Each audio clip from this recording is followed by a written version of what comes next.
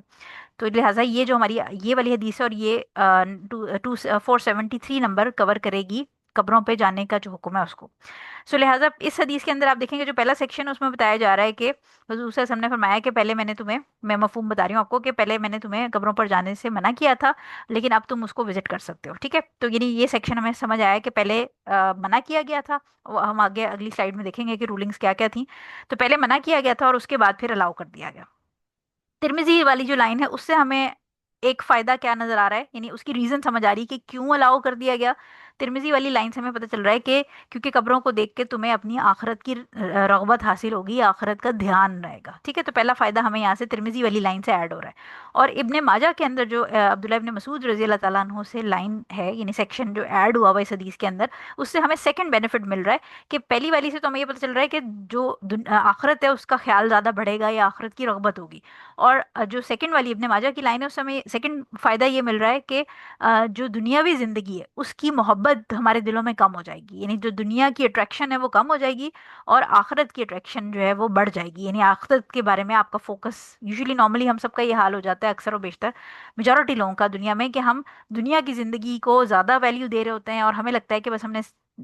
Eternally اس دنیا میں ہی رہنا ہے، اور ہم آخرت کو کہتے ہیں کہ اچھا ٹھیک ہے وہ تو ایک سٹوری ہے شاید، اور وہ پتہ نہیں جب ہوگی تو دیکھی جائے گی. تو لہٰذا بہت سارے لوگ صرف دنیا کو ہی اصل زندگی سمجھتے ہیں اور آخرت کے بارے میں ان کا کوئی خیال نہیں ہوتا. تو قبروں پہ پرمیشن جو دی گئی ہے جانے کے لیے وہ ان دو ریزنز کی وجہ سے دی گئی ہے، تاکہ لوگوں کو آخرت کی طرف دھیان ہو، فوکس ان کا آخرت کی طرف جائے، اور دنیا کی محبت ان کے دلوں سے کم ہو جائے. اس کے پیچھے اب ڈیٹیل کیا ہے؟ وہ ڈیٹیل یہ ہے کہ جو ارلی پیریڈ آف اسلام تھا، یعنی جب اسلام نیا نیا آیا تھا، تو ہمیں پتہ ہے کہ آپ نے مختلف جو سیرہ کی کتابیں ہیں اس کے اندر جو اسلام سے پہلے کے حالات تھے عرب کے یا اوور آل بھی دنیا کے، جو جتنی دنیا اس وقت تک ڈسکور ہوئی ہوئی تھی، اس کے حالات ہم نے مختلف سیرہ کی اور ہسٹری کی کتابوں میں پڑھے ہیں کہ کافی برے حالات تھے. اور جو ورشپ تھی آئیڈلز کی اور گریوز کی، یہ بڑی کامن ایک پریکٹس تھی. یعنی شرک جو ہے وہ اوور آل ہی بڑا پریولنٹ تھا سوسائٹیز کے اندر. یعنی ایون کرسچنز جو موجود تھے انہوں نے حضرت عیسیٰ علیہ السلام کو ہی اعوذ باللہ اللہ تعالیٰ کا بیٹا بنا دیا تھا. تو اس طرح سے جو ایک شرک والی پریکٹسز تھیں وہ اسلام سے پہلے کافی زیادہ کامن تھیں، اور اس میں جو مین ایلیمنٹ تھا وہ آئیڈلز اور گریو ورشپ کا تھا. تو بلکہ جو ہم نے پہلے بھی بات کی تھی کہ جو فتح مکہ کے موقع پہ حضرت علی رضی اللہ تعالیٰ عنہ کو حضور صلی اللہ علیہ وسلم نے جو آرڈر کیا تھا اس میں یہی کہا تھا کہ جتنے آئیڈلس تم کو نظر آئیں وہ تم مسمار کر دو بالکل، اور جو گریوز جس پہ اسٹرکچرز بنے ہیں جو ایک بالش سے اونچی ہیں ان کو برابر کر دو. تو اگین وہ ریزن یہی تھی کہ یہ شرک کی پناہ گاہیں تھیں، یعنی وہ تھیں، یہ وہ پوائنٹس تھے جس پہ شرک نے آپ سمجھیں کہ پوری اپنی جیسے پروان چڑھا تھا، یعنی وہ اس نے پوری اپنی گروتھ مکمل کی تھی شرک نے. یہ کچھ پوائنٹس تھے جیسے تصویروں کے اوپر یا بتوں کے اوپر یا قبروں کے اوپر جو ہے وہ شرک میکسیمم کمٹ کیا جاتا تھا. اب اس کی رولنگز جو ہیں اس میں تھوڑی سی کیونکہ بیک گراؤنڈ سٹوریز ہمیں پتہ ہونی چاہیے کہ کیا تھی، تو تھوڑا میں آپ کو بتا دوں. بیسیکلی جو سورہ نو کی آیت ہے اس کے اندر آیت نمبر 23 جو ہے اس کے اندر میں آپ کو اس کا رفلی، میرے پاس انگلش میں اس کی ٹرانسلیشن میں اردو میں آپ کو ایک مفہوم اس کا بتا دیتی ہوں. اس میں ذکر کیا گیا ہے اللہ تعالیٰ نے کہ جو 5 لوگ تھے جس میں جو ہے نا واد ہے یا ود ہے، سوا، یاغوس ہے، یعوق ہے اور نصر ہے. یہ 5 لوگ تھے، اور یہ حضرت نوح علیہ السلام کے زمانے میں جو ہے وہ بڑے پائس لوگ تھے اور مونوتھیسٹ تھے، یعنی وحدانیت کا اقرار کرنے والے لوگ تھے. تو جب ان کا انتقال ہوا تو اوبیسلی وہ چلے گئے، تو شیطان انسان کی شکل میں ان کے پاس آیا اور اس نے آ کے جو لوگ تھے ان کو کہا کہ اس طرح تو یہ جو پائس لوگ ہیں ان کے بارے میں لوگ بھول جائیں گے، تو تم ایسا کرو کہ ان کی کوئی نشانی، کوئی یہاں پر نا کوئی مونومنٹ یا کوئی ان کا اسٹیچو یا کوئی اس طرح کی چیز بنا دو جس کے اوپر آنے والی نسلوں کو پتا ہو اور وہ ان کی پائرٹی کو یاد کرتے رہیں. یعنی اگر یہ لوگ یہاں سے اب ڈیتھ ہوگی ان کی کوئی نشانی نہ لگائی گئی تو لوگ آنے والی نسلیں بھول جائیں گی کہ یہ بڑے نیک لوگ تھے اور ان سے انسپریشن لینی چاہیے. تو لہٰذا شیطان کے بھڑکائے ہوئے میں آ کے یا اس کی جو آپ سمجھیں کہ جو اس کا مشورہ تھا وہ ان کو پسند آیا، اور انہوں نے وہاں پر کچھ جگہوں پہ، کچھ جو ہمارے پاس ڈیٹیلز ہیں اس کے اندر ہے کہ ان کے اسٹیچوز بنا دیے، اور کچھ جگہوں پہ ہے کہ وہ جہاں پر بیٹھ کے عبادت وغیرہ کیے جاتے کرتے تھے وہاں پر مونیومنٹ بنا دیے گئے، یعنی کوئی اسٹرکچر سا بنا دیا گیا. اس کے بعد جب جو لوگ اس والی جنریشن کے تھے ان کو تو پتا تھا کہ یہ اسٹرکچر ہے، تو وہ جسٹ اس کو دیکھتے تھے ایز اے ریمائنڈر، انہوں نے ان اسٹرکچرس کو یا ان مونیومنٹ کو یا آپ سمجھیں کہ ان آئیڈل ٹائپ جو بھی فگر تھے ان کو انہوں نے رکھا، لیکن ان سے کبھی مانگتے نہیں تھے اور نہ ہی ان کو یہ سمجھتے تھے کہ یہ کوئی اللہ تعالیٰ سے ہماری کنیکشن جوڑنے کے لیے کوئی نیک لوگوں کی یا ان سے ہمیں کوئی وسیلے کا فائدہ ملے گا۔ اچھا، اب وہ جب جنریشن مر گئی تو اس کے بعد آگے آنے والی جنریشنز میں obviously کیونکہ ہمیں پتہ ہے کہ جیسے جیسے جنریشنز آگے جاتی ہیں تو جہالت ایک جو ہے وہ پھیلتی جاتی ہے، اور اسلامک نالج یا سوری اسلامک نالج دینی نالج کہیں گے آپ، کیونکہ اس وقت obviously اسلام تو فائنل جو ریلیجن آیا وہ ہے، تو مونوتھزم جو اس زمانے میں تھی وہ آہستہ آہستہ اس کی نالج کم ہوتی جاتی ہے، سو لہٰذا جو نیکسٹ جنریشنز آئیں گی ان میں پھر شیطان دوبارہ انسان کی شکل میں آیا اور اس نے آ کے ان سے پوچھا کہ یہ جو مونیومنٹس یا یہ جو مارکنگز ہیں یہ تمہیں پتہ ہے کس لیے ہیں؟ تو انہوں نے کہا کہ ہاں جی، ہمارے جو بڑے بوڑھے تھے وہ یہاں پر آتے تھے اور کوئی نیک بزرگ لوگ ہوتے تھے وہ یہاں پر عبادت کرتے تھے، تو یہ ان کی نشانی ہے۔ تو شیطان نے ان کو آگے سے کہا کہ نہیں، تمہیں تو پتہ ہی نہیں ہے، وہ تو بیسیکلی یہ جو نیک لوگ ہیں ان کے تھرو اللہ تعالیٰ سے وسیلہ بنتے تھے، یعنی یہ نیک لوگ جو ہیں ان کے تھرو مانگا کرتے تھے، انٹرسیشن کروایا کرتے تھے، اور جو نیک لوگ تھے، یہ جو ان کے بت ہیں یا یہ جو مارکنگز ہیں، یہ بیسیکلی رول پلے کرتی تھی اللہ تعالیٰ تک بات پہنچانے کا۔ سو لہٰذا جو وہ جاہل یا اگنورنٹ عوام تھی جو آگے آنے والی تھرڈ فورتھ جنریشن آنورڈ تھی، اس نے یہ جو ہے وہ ان کی پوجا اسٹارٹ کر دی، یعنی ان کو ورشپ کرنا شروع کر دیا، اور انہوں نے کہا کہ مانگ تو ہم اللہ تعالیٰ سے رہے ہیں لیکن ہم ان کے تھرو مانگ رہے ہیں، کیونکہ یہ اللہ کے نیک بندے تھے تو ہم ان کے تھرو عبادت کر رہے ہیں، یا ان کے وسیلے سے، ان کے توسل سے ہم اللہ تعالیٰ سے مانگ رہے ہیں۔ ٹھیک ہو گیا؟ تو وہاں سے پھر یہ جو آگے آنے والی نسلیں تھیں ان کے اندر شرک پھیلا، اور شرک اتنا زیادہ پھیلا کہ اس کے بعد پھر جب طوفان نو آیا ہے تو طوفان نو میں وہ پھر ساری جو لوگ تھے وہ برباد ہو گئے، بہہ گئے، اور صرف جو اس میں وہ جانوروں والی ہمیں پتہ ہے اسٹوری، اور جو نیک لوگ تھے جو حضرت نوح علیہ السلام کے پیغام پہ ایمان لائے تھے صرف وہ لوگ بچے تھے۔ اچھا، اب یہ تو ہوگی یہ پرانی میں نے آپ کو اسٹوری بتائی۔ اب اس کے بعد ہوا یہ کہ جو عرب میں لوگ تھے یہ حضرت اسماعیل علیہ السلام کے ڈسینڈنٹس میں سے تھے، اور عرب والے اوبیسلی یہ وحدانیت پہ، کیونکہ حضرت اسماعیل علیہ السلام جو ہے وہ نبی تھے اور انہوں نے اللہ تعالیٰ کی وحدانیت کا ان کو پیغام دیا تھا، تو یہ نیچرلی مونوتھیسٹ تھے اگین، اور کیونکہ یہاں پر کعبہ بھی تھا، حضرت اسماعیل علیہ السلام اور حضرت ابراہیم علیہ السلام نے مل کے بنایا تھا، تو وہاں پر اس کی عبادت کرنا اور اللہ تعالیٰ کو ایک ماننا اور یہ ساری چیزیں ان کے اندر تھیں۔ اب وہاں پر ایک مرچنٹ تھا، آپ سمجھے بزنس مین کہہ لیں، اس کا نام امر ابن لوہائی تھا۔ یہ جو مرچنٹ تھا یہ فریکوینٹلی ٹریول کرتا تھا مختلف ایریاز میں اپنے بزنس ٹرپس کے اندر، تو شام کی طرف ایک دفعہ اس کا چکر لگا تو وہاں پر اس نے شہر کے باہر دیکھا کہ کافی رش ہے۔ اب رش یوزلی کیونکہ اس کی بڑی فریکوینٹ ٹریولنگ تھی تو اس نے سوچا کہ یہاں سے پہلے تو کبھی اتنا رش نہیں ہوا تو میں ذرا جھانک کے دیکھوں کہ کیا معاملہ ہے۔ جب اس نے چیک کیا تو وہاں بیچ میں کوئی مورتیاں پڑی ہوئی تھیں، اور مورتیاں جو ہیں وہ لوگ اس کے ارد گرد جمع ہوئے ہوئے تھے۔ اس نے انویسٹیگیشن کی کہ یہ کیا مورتیوں کا معاملہ ہے، تو پتہ یہ چلا کہ لوگوں نے کہا کہ یہ کوئی عام مورتیاں نہیں ہیں، یہ بڑی سیکرڈ مورتیاں ہیں، بڑی مقدس مورتیاں ہیں، اور جب ہمیں کوئی مسئلہ ہوتا ہے، ہمارے بارش نہیں ہو رہی ہوتی، بارش رک نہیں رہی ہوتی، کوئی اس قسم کے مسئلے ہوتے ہیں تو ہم ان مورتیوں سے کہتے ہیں، اور یہ اللہ تعالیٰ سے ہماری بات آگے ٹرانسفر کر دیتی ہیں، تو یہ بڑی مقدس مورتیاں ہیں۔ تو اس کے اوپر اس نے جو عبداللہ ابن لوہائی تھا اس نے آگے سے کہا کہ اچھا پھر اگر ایسا معاملہ ہے تو ایک تم مجھے بھی دے دو، کیونکہ ہمارے پاس تو وہاں پر عرب میں کوئی اس قسم کی چیز نہیں ہے، تو ایک تم مجھے بھی دے دو۔ تو وہاں سے پھر وہ ہبل جو آئیڈل تھا وہ لے کے آیا، اور وہ لا کے اس نے لوگوں کو دکھایا کہ یہ اس طرح ہے، اور اس کے تھرو ہم مانگیں گے تو ہماری خواہشیں جلدی پوری ہو جائیں گی، یہ وسیلے کا کام کرے گا۔ اور وہاں سے پھر آٹومیٹیکلی عرب کے اندر شرک کی، آئیڈل ورشپ، یعنی جو ہم یہ دیکھتے ہیں کہ جب حضور صلی اللہ علیہ وسلم کے ٹائم پہ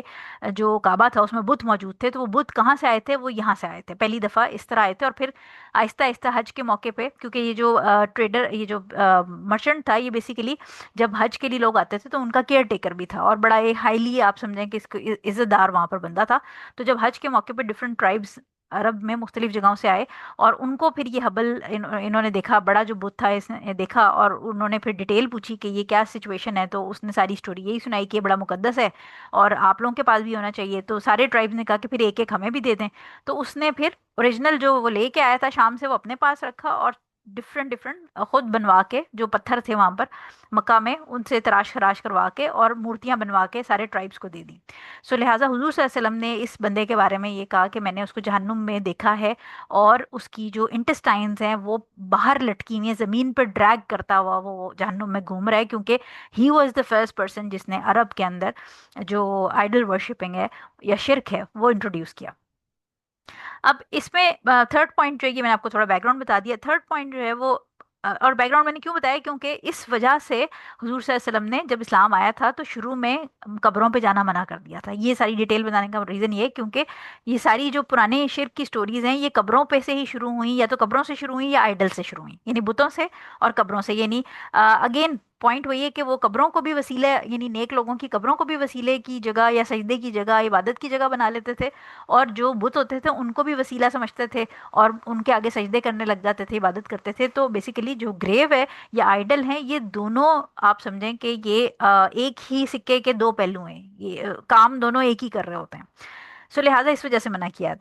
گیا تھا. اب جب حضور صلی اللہ علیہ وسلم آئے تو ہمیں پتہ ہے کہ جو مکی صورتیں ہیں جب آپ قرآن کی دیکھتے ہیں تو اس کے اندر عقیدے پہ بہت زور دیا گیا ہے، اور اس کے اندر عقیدے کی جو ہے، کیونکہ جو مدینہ میں پھر جب حضور صلی اللہ علیہ وسلم آئے ہیں تو جو آپ کی فقہ کی یعنی حلال حرام والی جو رولنگز ہیں، سوسائٹی کے سیٹ اپ کی جو رولنگز ہیں، وہ مدینے میں آنا شروع ہوئی تھی. مکہ میں جتنی آپ کی صورتیں، اسپیشلی اگر آپ 30واں پارہ کھول کے دیکھیں تو اس میں عقیدے کی ساری چیزیں ہیں، اس کے اندر ایمان سے ریلیٹڈ جنت اور جہنم کا سارا کانسیپٹ، وہ ساری جو شروع چھوٹی چھوٹی آیتیں ہیں اور بڑی پاورفل آیتیں ہیں، اور اللہ تعالیٰ کی وحدانیت کا ذکر اس کے اندر ہے. سو لہٰذا جب اللہ تعالیٰ نے کیونکہ سلولی ساری سوسائٹی کی آپ سمجھیں کہ ایک طرح سے ٹریننگ کی گئی تھی، تو جب یہ دیکھ لیا کہ اب یہ عوام جو نئے مسلمان ہیں ان کا عقیدہ اسٹرانگ ہے اور یہ صرف ایک واحد اللہ پہ بھروسہ کرتے ہیں اور کسی اور کو اس کے ساتھ شریک نہیں ٹھہرائیں گے، تو اس پوائنٹ پہ آ کے پھر اللہ تعالیٰ نے حضور صلی اللہ علیہ وسلم کو حکم دیا کہ اب ان کو قبروں پہ جانے کی اجازت دے دی جائے، کیونکہ اب ان کے جو عقیدے ہیں وہ کلیئر ہو گئے. ٹھیک ہے، تو اس لیے یہ حدیث کا جو پہلا سیکشن ہے وہ ہمیں سمجھ آ جاتا ہے کہ اب اس لیے اجازت دی گئی. اب سیکنڈ سیکشن پہ آ جائیں تو ہمیں یہ بات سمجھ آتی ہے، جو دو پوائنٹ ہیں ابن ماجہ اور ترمذی کے جو پوائنٹ ایکسٹرا ایڈڈ ہیں، کہ یہ دو کنڈیشنز ہیں، ان دو کنڈیشنز کے اوپر ہی آپ کو صرف قبروں پہ جانا الاؤ ہے. ایک جو شرط ہے وہ یہ کہ کیونکہ حضور صلی اللہ علیہ وسلم کہہ رہے ہیں کہ قبروں پہ جانا کیوں الاؤ کیا گیا ہے، کہ اس کا مقصد کیا ہے. کہیں پر بھی آپ جاتے ہیں تو آپ کی ٹریولنگ کا، آپ کے کہیں جانے کا ایک مقصد ہوتا ہے نا، آپ کیوں جا رہے ہیں، آپ ایویں ہی تو نہیں جا رہے ہوتے. تو لہٰذا آپ کا مقصد کیا ہے؟ تو قبروں پہ جانے کی جو پرمیشن ہے وہ صرف اس مقصد کے لیے دی گئی ہے کہ ایک تو آپ آخرت کے فوکس کو ڈیولپ کرنے، یا آپ اپنے دل میں جو ایک فیلنگ ہوتی ہے کہ آج میرا پیارا مٹی کے نیچے، کل کو میں نے بھی مٹی کے اندر جانا ہے اور میں نے جا کے بھی جواب دینا ہے، اللہ تعالیٰ کے سامنے حاضر ہونا ہے. تو جو ہیئر آفٹر یا آخرت کا ڈر ہے ایک دل کے اندر، اس کی کانشیسنیس ہے ایک، اگر آپ اس لیے جانا چاہ رہے ہیں گریو یارڈ کے اندر تو اس کے لیے جائیے. سیکنڈ جو اس کے اندر ہمیں پوائنٹ ملتا ہے، جس کی جو ایک طرح سے سمجھیں کہ کنڈیشن ہے کہ آپ کیوں جانا چاہ رہے ہیں قبرستان میں، تو وہ یہ ہے کہ دنیا سے رغبت، جو دنیا کی محبت جو ہے وہ دل میں ختم ہوئے، یعنی دنیا سے ڈیٹیچمنٹ. کیونکہ جب ہم یہ دیکھ رہے ہوتے ہیں، مطلب اوبیسلی میں نے کسی کو لائیو اس طرح دفناتے ہوئے نہیں دیکھا، لیکن اپنے گھر کے مرد حضرات سے جتنی بھی ڈیٹیل سنی ہے اور ٹیچر سے سنی ہے، وہ یہی ہے کہ جس وقت دفنایا جا رہا ہوتا ہے تو اس وقت جو لوگ وہاں پر موجود ہوتے ہیں ان کو بڑا احساس ہوتا ہے کہ یہ جو شخص جو اتنا امیر کبیر تھا، ملٹیپل گاڑیاں تھیں، فیکٹریز تھیں، بال بچے تھے، بیوی تھیں، بیویاں تھیں کچھ لوگوں کی، اور بہت کچھ اس نے دنیا میں جمع کیا تھا، لیکن جب وہ قبر کے اندر گیا تو اس کے ہاتھ خالی تھے. یعنی وہ کچھ بھی ساتھ نہیں لے کے جا سکا، اس کے جو مال تھا وہ بھی باہر رہ گیا، اس کی اولاد بھی باہر ہی ہے، اور سب چیزیں سوائے اس کے کہ وہ جو اپنے ہاتھ سے صدقہ خیرات کر گیا، یا جو نیکیاں کر گیا، یا وہی جو صدقہ جاریہ کی چیزیں وہ کر گیا، وہ اپنے ہاتھ سے جو کر گیا وہ ساتھ لے کے گیا. ادروائز جو باڈی ہے وہ اکیلے گئی ہے، اس کے ساتھ وہاں کوئی نہیں ہے. تو آٹومیٹیکلی یہ چیز اگر آپ کو ریمائنڈ کرانا، مطلب اگر آپ اس نیت سے جا رہے ہیں قبرستان میں، ابھی ہم عورتوں والی بات نہیں کر رہے ہیں، ابھی ہم جنرل بات کر رہے ہیں، عورتوں والی اگلی حدیث میں آئے گی. اگر آپ اس نیت سے جا رہے ہیں تو ہاں ٹھیک ہے. لیکن پرابلم کیا ہے کہ لوگ آج کل قبرستان میں کیوں جاتے ہیں؟ یا تو وہ قبر پکی کرانے جا رہے ہوتے ہیں، مطلب اوبیسلی اچھے لوگ بھی ہوتے ہیں جن کو یہ سینس ہوتا ہے، جو اپنے ماں باپ کی یا باقیوں کی قبروں پہ جو ہے وہ اس لیے جا رہے ہوتے ہیں کہ وہ واقعی میں رغبت حاصل کرنا چاہتے ہیں اور دنیا کی محبت ان کے دل میں بہت زیادہ ہوتی ہے، تو وہ جا کے قبرستان میں ایک چکر لگا کے آتے ہیں تاکہ ان کو اپنی قبر یاد آئے. لیکن زیادہ تر لوگ جو ہیں وہ کیوں جا رہے ہوتے ہیں؟ وہ جا رہے ہوتے ہیں کسی نہ کسی دنیاوی بینیفٹ کے لیے، یا کسی پھول ڈالنے کے لیے قبروں پہ پھول ڈال رہے ہیں جا کے، یا اگربتیاں لگانے جا رہے ہوتے ہیں. تو یہ جو ایک وزٹ ہے، اس کا کوئی پرپز نہیں ہے. ہاں اگر آپ یہ اس لیے جانا چاہ رہے ہیں کہ obviously کسی کے ماں باپ کی قبر ہے، اور اکثر اس طرح ہوتا ہے کہ جیسے بارشیں وغیرہ بہت زیادہ ہوئی ہیں تو قبر بیٹھ جاتی ہے، تو اگر آپ اس لیے جا رہے ہیں کہ ٹھیک ہے وہ ایڈمن جو بھی ہے قبرستان کی اس کو ذرا کہہ دیں کہ قبر کو دیکھ لیں، قبر میں پانی نہ بھر گیا ہو، اور ایک فریکوینٹ وزٹ آپ کرتے رہیں گھر والے، گھر میں سے کوئی مرد، تو اس میں یہ ہوتا ہے کہ obviously قبر کی مینٹیننس پھر بھی رہتی ہے. قبر کو پکا کرانا ہم نے یہ بات کی تھی کہ الاؤڈ نہیں ہے. اسی طرح قبر کے گرد کوئی فینس لگانا، یعنی اگر قبر کچی بھی ہے تو اس کے گرد کسی قسم کی گرل لگا کے باؤنڈری بنانا وہ بھی جائز نہیں ہے. اسی طرح پچھلے دنوں ایک کوشچن کسی اسٹوڈنٹ نے گروپ میں کیا تھا کہ قبر کے گرد باؤنڈری بنانا اینٹیں رکھ کے، یعنی قبر کچی ہے اور باؤنڈری بنانا، یہ سب چیزیں جو ہے وہ اسٹرکچر فارمنگ اوور دا گریو میں آتی ہیں، اور ان میں سے کوئی بھی چیز الاؤ نہیں. یعنی آپ قبر کی باؤنڈری اس طرح نہیں بنا سکتے فینس لگا کے یا اینٹیں رکھ کے، ٹھیک ہے. اور اسی طرح قبر کے اوپر بھی کچھ نہیں بن سکتا. سو لہٰذا پرپز کیا ہے؟ سب سے امپورٹنٹ چیز یہ کہ اگر کوئی شخص قبرستان میں جا رہا ہے تو وہ کس نیت سے جا رہا ہے، وہ کیا کرنے جا رہا ہے.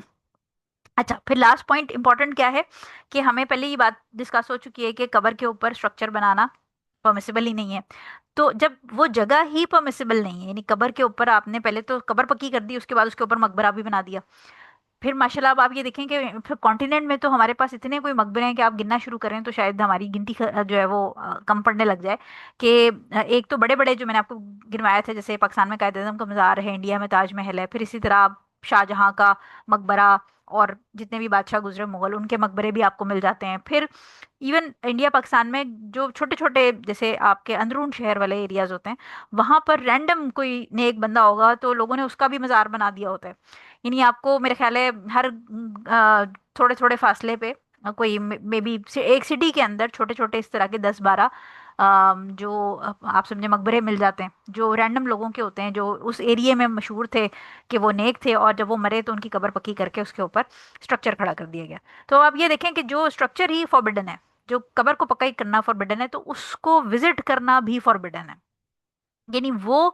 جو مقبرہ ہے یا شرائن ہے، درگاہ جس کو ہم کہتے ہیں، جو آپ ہمیں مطلب یہ جو مزار ہوتے ہیں، ان کا اسٹرکچر ہی حرام ہے. تو جب اسٹرکچر ہی حرام ہے تو اس کو وزٹ کرنا بھی پرمیسیبل نہیں ہے، کیونکہ وہ وزٹنگ گریو کی رولنگ میں نہیں آئے گا، وہ وزٹنگ شرائن میں آ جائے گا. تو وزٹنگ شرائن آلریڈی پرمیسیبل نہیں ہے، ٹھیک ہے نا. تو یہ جو آپ کو پرمیسیبلٹی والی آپشن مل رہی ہے جو یہاں پر آپ کو بتایا جا رہا ہے، یہ قبرستان میں یعنی قبروں کی کا وزٹ کرنے کی، قبرستان میں جانے کی بات ہو رہی ہے، یہ مزار پہ جانے کی بات نہیں ہو رہی. تو اس حدیث کو آپ نے اس پوائنٹ آف ویو سے بھی سمجھنا ہے کہ یہاں پر یہ نہیں ہے کہ آپ سوچیں کہ اچھا جی اب مردوں کو تو ایٹ لیسٹ، کیونکہ عورتوں والی تو ہم آگے حدیث پڑھیں گے کہ مردوں کو تو ایٹ لیسٹ پرمیشن ہے، تو چلو داتا دربار ہی چلے جاتے ہیں مرد، یا جو انڈیا میں آپ کے اجمیر شریف وغیرہ ہیں اس کے دربار پہ چلے جاتے ہیں کیونکہ مردوں کو تو اجازت ہے. تو جو مزار ہے یا درگاہ ہے یا اس قسم کی جگہیں شرائنز ہیں، یہاں پر جانا پرمیسیبل نہیں ہے. ٹھیک ہو گیا. اب آپ جس بھی نیت سے جا رہے ہیں، کیونکہ obviously دیکھیں ایک سیدھی سی بات ہے کہ جو مزار پہ جا رہا ہے وہ قبر سے عبرت لینے تو جا نہیں رہا، وہ آخرت کو یاد کرنے بھی نہیں جا رہا، وہ وہاں یا تو جا رہا ہے اس بندے کو جو قبر میں دفن ہے نیک سمجھ کے اس کو سلام کرنے کے لیے، یا وہ جا رہا ہے اپنی کوئی دنیاوی منت مانگنے کے لیے، بچے کے لیے، شادی کے لیے، اولاد کی صحت کے لیے، نوکری کے لیے، باہر کا لاٹری ویزا لگ جائے اس کے لیے. تو یہ تو پھر آپ اس سے یعنی ایسے شخص میں، اور جو آپ کو میں نے عمر ابن لوہائی والی سٹوری سنائی ہے اور جو حضرت نوح علیہ السلام کے وہ نیک والے لوگوں کی سٹوری سنائی ہے، ان میں اور ان لوگوں میں کیا فرق رہ گیا؟ وہ بھی یہی کر رہے تھے، بتوں کو وسیلہ سمجھ رہے تھے. یہ جو ہے یہاں پر لوگ جو قبر میں جا کے مانگ رہے ہوتے ہیں وہ مردوں کو، یعنی جو نیک شخص خود انتقال کر چکا ہے، وہ اپنے لیے اب خود بھی کچھ نہیں کر سکتا، وہ آپ کے لیے کیا کرے گا؟ تو یہ ایک جو اس قسم کی جو ڈیڈ ڈیسیز لوگوں کو آپ وسیلہ مانتے ہیں، یہ شرک کی ایک ٹائپ ہے. ٹھیک ہے. اور شرک کی میں نے آپ کو بتایا تھا کہ ڈفرنٹ ٹائپس ہیں، جس کے اندر شرک کی جو بیسیکلی مین 3 ٹائپس ہیں، اس کے اندر اللہ تعالیٰ کی رب ہونے میں کسی کو شریک ٹھہرانا، اسی طرح اللہ تعالیٰ کی عبادت میں کسی کو شریک ٹھہرانا، اور اللہ تعالیٰ کی نیمز اینڈ ایٹریبیوٹس یعنی اس کی ذات اور جو نام اور صفات ہیں ان کے اندر کسی کو شریک ٹھہرانا. تو اگر آپ یہ سمجھ رہے ہیں کہ یہ جو شخص قبر کے اندر ہے یہ مجھے رزق دے گا یا اولاد دے گا یا اس کے وسیلے سے اولاد ملے گی، تو یہ ساری شرک کی فارمز ہیں، کیونکہ اللہ تعالیٰ نے کہیں پر بھی نہیں کہا کہ یہ جو قبر کے اندر ہے اس کے تھرو مانگو گے تو میں بات پوری کروں گا. اللہ تعالیٰ ہمیشہ کہتا ہے کہ میں تمہارے شارک سے بھی زیادہ قریب ہوں، تو تم مجھ سے مانگو میں تمہیں دوں گا. تو انٹرمیڈیری جو ہے نا اس کا کانسیپٹ اسلام میں نہیں ہے کوئی.